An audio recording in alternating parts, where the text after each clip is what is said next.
fahani'an limuallim alquran,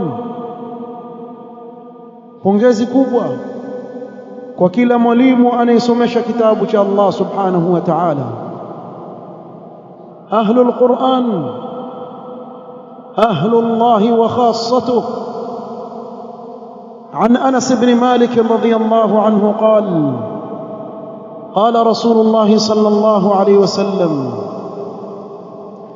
إن لله أهلين من الناس. الله سبحانه وتعالى أنا watu wake khassa ambao ndio wakaribu zaidi na Allah subhanahu wa ta'ala, anayewasimamia mwenyewe mambo yao. Masahaba wa Mtume sallallahu alaihi wasallam walipowasikia watu hawa ambao wanasibishwa na Allah subhanahu wa ta'ala kwa utukufu aliyowapa Allah subhanahu wa ta'ala, qalu ya rasul Allah,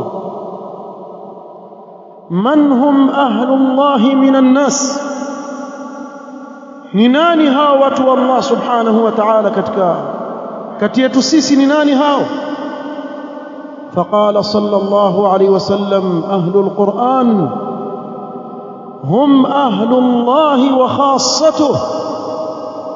رواه الإمام أحمد وصححه العلامة الألباني. متوم صلى الله عليه وسلم كسيما أهل القرآن